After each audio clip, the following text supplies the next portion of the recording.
Aujourd'hui, nous allons du côté de la Ribera del Duero, donc dans le centre de l'Espagne, en Castille, pour déguster évidemment un vin de la région normal, d'un domaine qui est aujourd'hui assez connu, surtout en Espagne, qui exporte aussi ses vins, mais qui est surtout connu localement.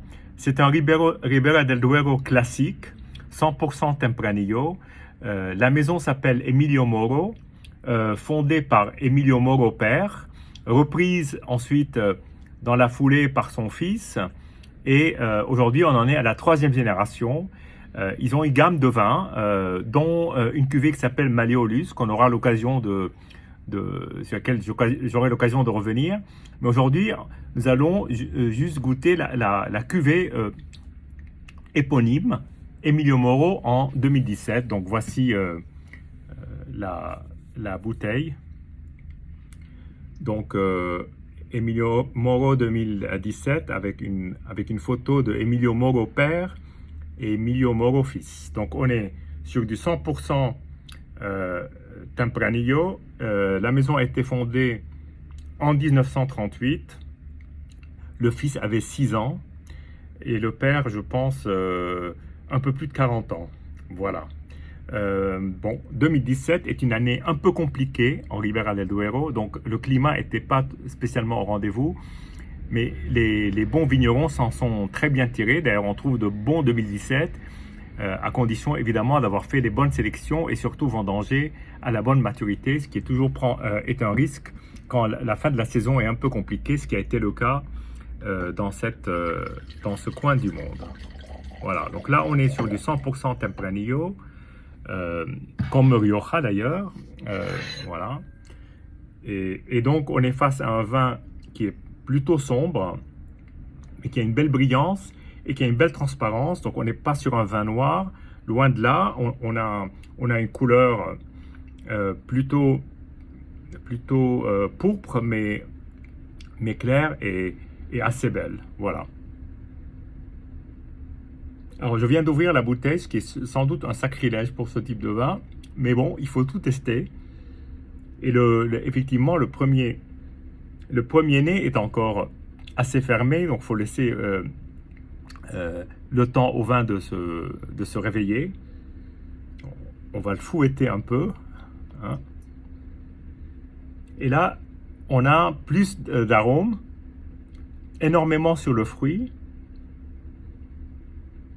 Sur le fruit, un léger arôme de végétal plutôt agréable, un beau végétal,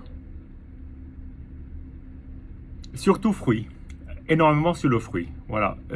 Ce vin, je ne sais pas s'il passe dans le bois, mais en tout cas, il est peu perceptible. Une touche vanillée quand même, qui laisse penser quand même que c'est passé dans le bois.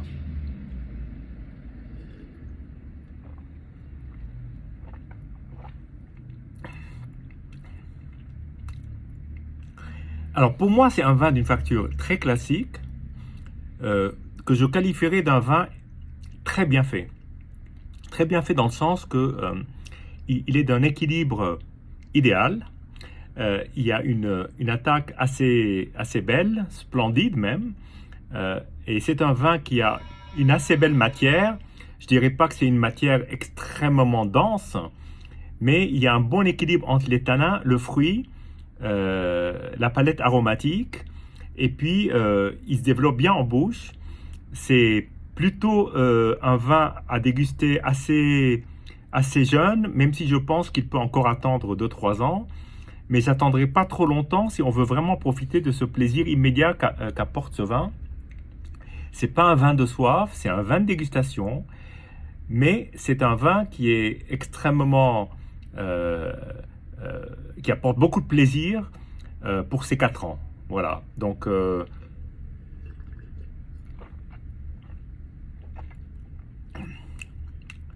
vraiment un très bel équilibre et extrêmement plaisant, avec une belle longueur en bouche. Enfin, en fait, il coche toutes les cases.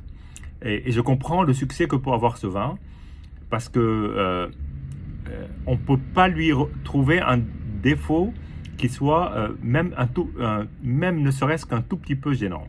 Bien au contraire, très belle facture. Bravo, chapeau à la maison Emilio Moro et au plaisir d'ouvrir une bouteille du domaine, la prochaine fois, une autre cuvée. À votre santé et puis à très bientôt.